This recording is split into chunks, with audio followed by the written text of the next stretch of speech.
So we were seeing in the last class about the MOSFET operation in the what happens in the active region and what happens in the saturation region, and we derived the drain current equation.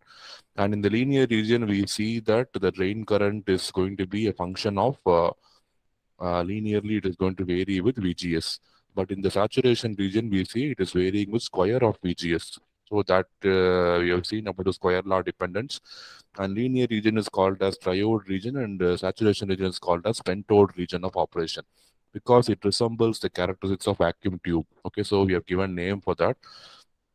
So now we are into MOSFET capacitance. So you know any device, whether any semiconductor device, whether it is BJT or FET, it will have capacitance. And whenever you have different layers or different regions in a device, you will definitely have capacitance inside that. And these capacitance will not be active in the low frequency, but they will seriously impact the device performance at high frequency. So in the figure, you can see close to 6 capacitance are denoted here. You have gate, you have source, you have drain, and you have the bulk substrate.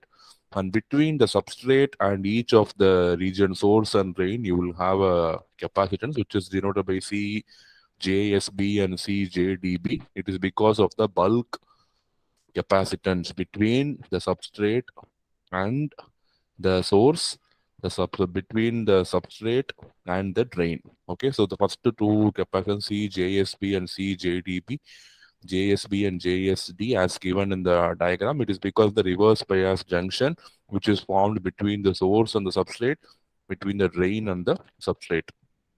So you have one capacitance COV.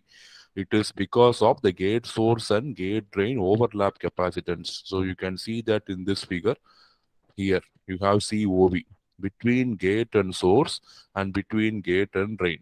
So it is going to have a capacitance which is going to overlap. It is actually formed commonly between gate and source and gate and drain, but the capacitance value is going to be same. So I'm going to give the same value for it, COV and COV. COV means it indicates overlap capacitance. So these are highly undesirable but unavoidable. All these capacitance, we don't expect them to play a big role in low frequency, but when you go for application in wireless domain where high frequency is preferred, these capacitances will play a strong role. So the source and drain region diffuse laterally by an amount similar to the depth they diffuse. Hence, they blot out a bit during the processing and underneath the electrode by the same amount. So other capacitance you see CGC and CCB. It is because of the fabrication of the between the gate and the channel.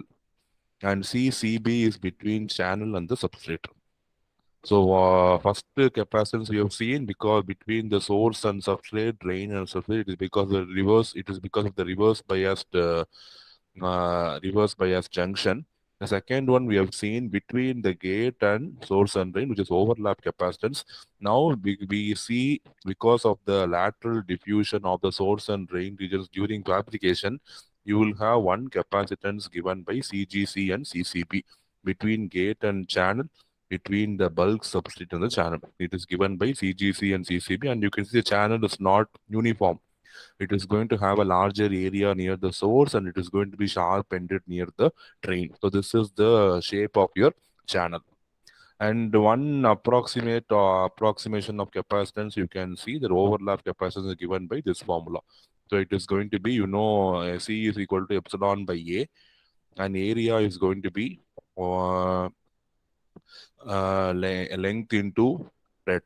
So I'm going to use that formula and I'm get C overlap is approximately 0.7 COX into WXJ. So this is the expression for the overlap capacitance. It is a very, very small capacitance, but it becomes very significant at the high frequency operation.